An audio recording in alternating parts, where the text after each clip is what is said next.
Do we have a problem of teenage pregnancy? People often talk about this problem we have, teenage pregnancy. Okay, let's pause. Teenager.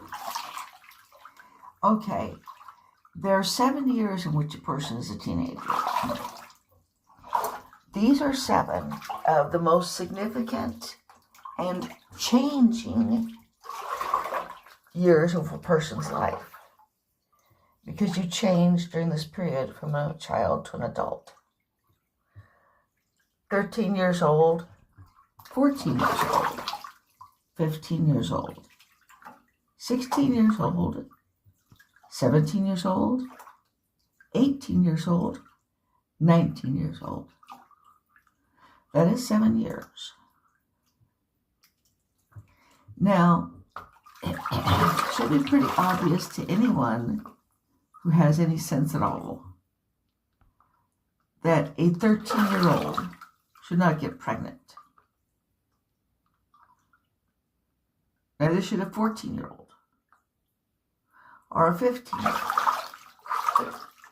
But if you're 18 or 19 years old, you are an adult. You become an adult legally in this country at the age of 18. Now, but you're technically, now the thing about that is it a social problem if an 18-year-old married woman is pregnant? If a 19-year-old married woman is pregnant?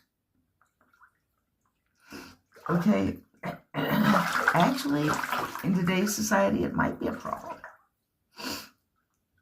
Why would it be a problem? Because in today's society, in the way that America has worked out, people just aren't on their feet financially until they're in their mid to late 20s. Okay, in the past, most people basically were earning a living and often supporting a family at those ages, at 18 or 19. But it's very difficult to do that these days, because to get any type of a decent job, more years of education are required, or more years of technical training are required. And if you go to college or some advanced technical school, you often graduate with a crushing load of debt, which leaves you unable to get on your feet even with a good paying job. You really can't get on your feet for a few years. Okay. And these things, I think, have worked against marriage. They have worked against marriage, and they have worked against, basically people becoming real adults when they become legal and physical adults. And these are things that I think we need to work on as a society, and we need to work on pulling them together. Okay. And I think that to a large extent, the incel phenomenon, these young men who are involuntarily celibate or call themselves involuntarily celibate, is really the result of these educational and economic change situation. Okay, I don't think it does much good